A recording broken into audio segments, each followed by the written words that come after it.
Não existem fatos, apenas interpretações. Essa é uma das frases mais perigosas de Friedrich Nietzsche. Uma afirmação que, se levada a sério, é capaz de abalar as fundações de tudo que você acredita ser real. Agora respire fundo e me responda. O que em sua vida você acredita ser uma verdade absoluta? Seu nome, sua identidade, suas convicções morais? Nietzsche desafiaria cada uma delas. Hoje você vai conhecer uma filosofia que não foi feita para os frágeis. Uma filosofia que foi ignorada, distorcida e silenciada, porque ousa expor o que muitos preferem esconder: a fragilidade das nossas certezas. Nietzsche não foi apenas um filósofo, foi um profeta da superação, alguém que entendeu profundamente a natureza humana. Suas sombras, seus medos, seus ciclos de autossabotagem. Ele não escreveu para agradar, ele escreveu para despertar. Ao final deste vídeo, você vai entender por que suas crises, seus vazios e suas dores não são falhas a serem eliminadas, mas combustíveis para a sua transformação. Você não será o mesmo. Agora, permita-se mergulhar nesse universo. Nietzsche te espera do outro lado da sua zona de conforto. Nietzsche enxergou além do que a maioria suporta, e como todo aquele que vê demais, pagou um preço alto.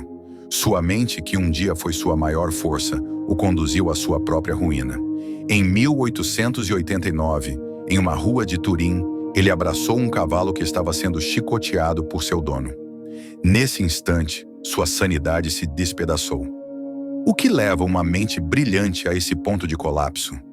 Nietzsche desafiou o mundo a encarar o niilismo, a percepção de que não existe sentido intrínseco, de que toda certeza é construída. Mas ao confrontar essa realidade nua e crua, ele também encarou o vazio mais absoluto. É fácil julgar de fora, mas pense por um instante. Quantas vezes você já sentiu que enxergar as verdades do mundo te deixou solitário? Quantas vezes percebeu que, ao questionar tudo, o que restou foi o silêncio desconfortável? Nietzsche caiu porque ousou caminhar além dos limites que a maioria impõe à própria mente. Sua queda não foi apenas um colapso psicológico, foi o preço de ter tentado viver sem ilusões. E essa é uma pergunta que fica para você. Até onde você está disposto a ir em busca da sua própria verdade?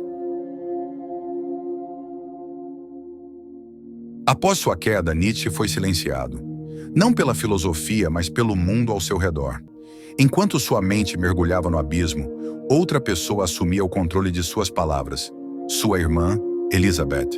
Ela reorganizou, reeditou e manipulou seus escritos, moldando a imagem de Nietzsche para servir a ideologias que ele jamais aceitaria. A filosofia que nascia do confronto contra o rebanho foi usada para justificar o rebanho mais obediente da história. A crítica feroz ao pensamento coletivo foi distorcida para servir ao totalitarismo.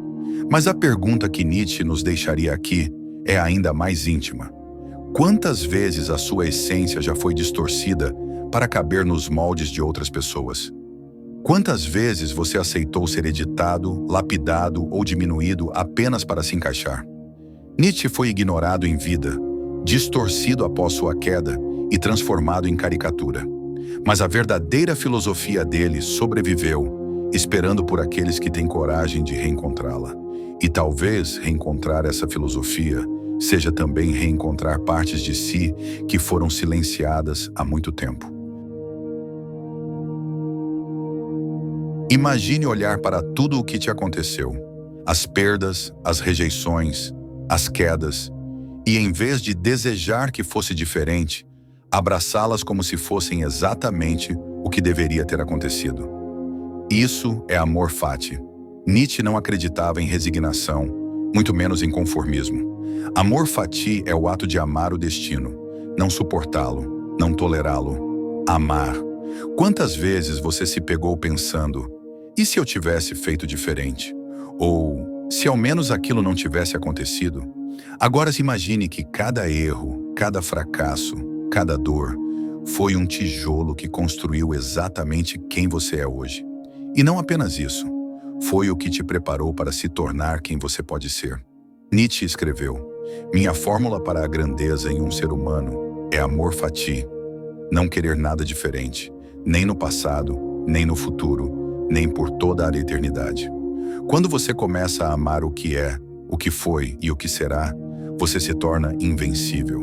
O mundo deixa de ser um adversário e passa a ser um mestre. E a pergunta que Nietzsche lançaria a você agora seria simples, mas devastadora. Você realmente aceita quem se tornou? Ou ainda está preso ao que gostaria de apagar? O conceito de Übermensch, ou além do homem, é talvez a ideia mais desafiadora de Nietzsche. O Übermensch é aquele que transcende as limitações impostas pela moralidade tradicional, pela religião, pela sociedade. Ele cria seus próprios valores e vive conforme sua própria vontade, sem depender de regras externas. Mas para entender isso, precisamos falar sobre moralidade. A moral que dominou a humanidade por milênios é, para Nietzsche, uma moral de rebanho. Uma moral que impõe frieza, conformismo e submissão. Ela é criada para manter a ordem, mas também para sufocar a verdadeira força humana. Você já se perguntou de onde vêm suas convicções? De onde surgem suas regras internas? Você age conforme aquilo que acredita ser certo ou simplesmente segue o que a sociedade impôs como certo? O Übermensch não segue a moral da maioria. Ele cria a sua própria. Ele não teme ser diferente, nem ser incompreendido. Ele é capaz de redefinir o que é bom, o que é belo e o que é verdadeiro, a partir da sua própria experiência. Ele não se deixa aprisionar pela moralidade de outros. Agora pense, quantas vezes você se abdicou de sua própria essência, apenas para ser aceito? Quantas vezes você deixou de fazer o que realmente queria, porque a sociedade dizia que era errado? Nietzsche acreditava que a verdadeira grandeza só é alcançada quando você é capaz de viver livre de todos esses grilhões. O Übermensch não é um ser perfeito, mas é aquele que encara o caos da existência e, em vez de sucumbir, o utiliza para se fortalecer. Ele é, por essência, um criador de sua própria vida. E a pergunta é, você está pronto para criar seus próprios valores? Ou ainda está preso aos que foram impostos a você? Você já sentiu no fundo da sua alma uma sensação de vazio? Como se tudo aquilo que costumava ser verdade, seguro e certo, de repente se desfizesse. Isso é a crise de valores, um fenômeno que Nietzsche antecipou e descreveu com uma clareza perturbadora. Ele disse, Deus está morto, Deus permanece morto, e nós o matamos. Essa frase não é sobre a morte de uma divindade literal, mas sobre o colapso de um sistema de crenças que sustentou toda uma civilização. A ideia de Deus, de um poder absoluto que dá sentido à vida, foi para Nietzsche substituída pela racionalidade fria e pelo vazio existencial. Sem essa figura de autoridade para guiar os valores morais, a humanidade se viu perdida em um mundo sem um norte claro. E o que acontece quando não temos mais um sistema de valores que nos guia? A dúvida começa a corroer tudo, e junto com ela vem a angústia, o medo do vazio, o questionamento de tudo o que acreditávamos ser seguro. Sem Deus ou sem qualquer outro valor transcendental, somos forçados a encarar o abismo do niilismo. A ideia de que a vida não tem um significado intrínseco, que tudo é efêmero, que cada um de nós está sozinho, à deriva. Mas Nietzsche não nos deixa na escuridão.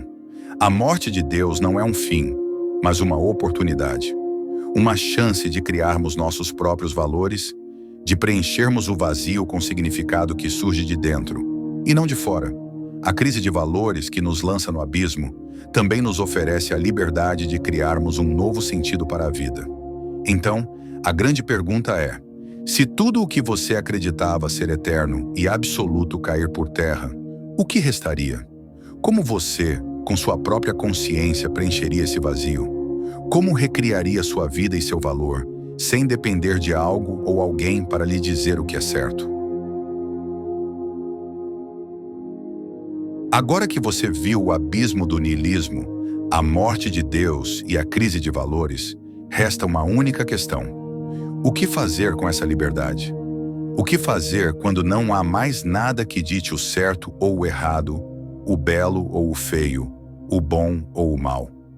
Como viver em um mundo sem garantias? É aqui que entra o conceito do espírito livre, uma das ideias mais poderosas de Nietzsche. O espírito livre é aquele que, ao invés de ser esmagado pela liberdade recém-descoberta, a abraça. Ele não se deixa aprisionar pelas expectativas sociais, não teme ser rejeitado, não se vê como parte de um rebanho. Ele é, por natureza, alguém que se liberta das limitações do pensamento convencional e busca, a cada momento, criar e recriar a si mesmo. Mas essa jornada não é fácil. Ela exige coragem. O espírito livre é aquele que encara o caos da existência e, ao invés de se esconder ou se submeter a ele, o utiliza para se transformar. Ele entende que, no fundo, a vida é uma constante busca. Uma busca por significados, valores e propósito, que nascem da experiência pessoal e não da autoridade externa. E como você pode seguir esse caminho? A primeira coisa é compreender que a verdadeira liberdade não está em fazer o que se quer a qualquer custo.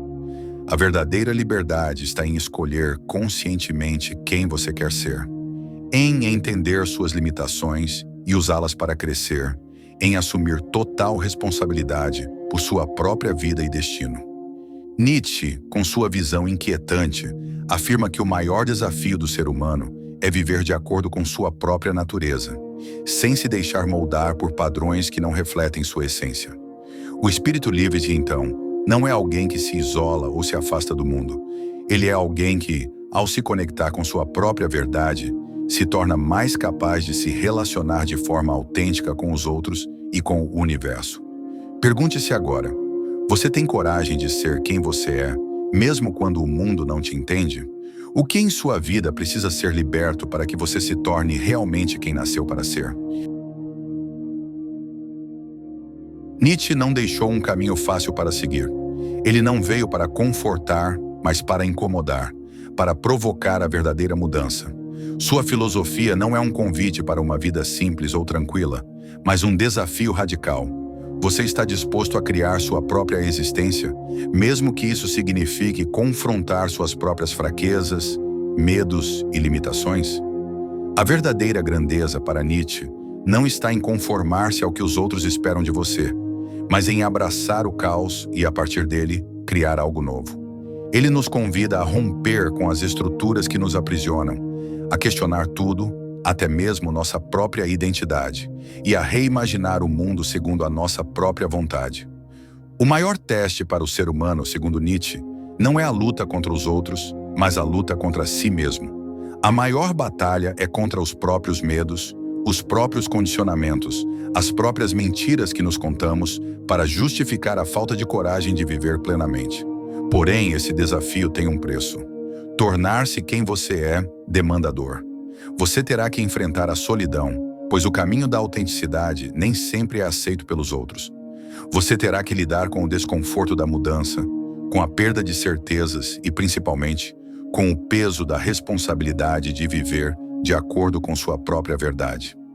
Nietzsche nos desafia a viver perigosamente, a encarar a vida de frente, sem medo de nos perdermos e nos encontrarmos novamente. Ele nos diz que só podemos atingir nossa maior versão quando estamos dispostos a ir além da mediocridade, da conformidade, a superar as amarras da moralidade imposta e a criar uma vida que seja verdadeiramente nossa. Agora, a última pergunta que você deve se fazer é: você tem coragem de aceitar esse desafio? Está pronto para romper com as expectativas que os outros têm sobre você e, finalmente, se tornar quem você realmente é? O caminho será solitário e desafiante, mas é somente por meio dele que você pode encontrar a verdadeira liberdade e, quem sabe, alcançar seu próprio Übermensch. A resposta está em suas mãos.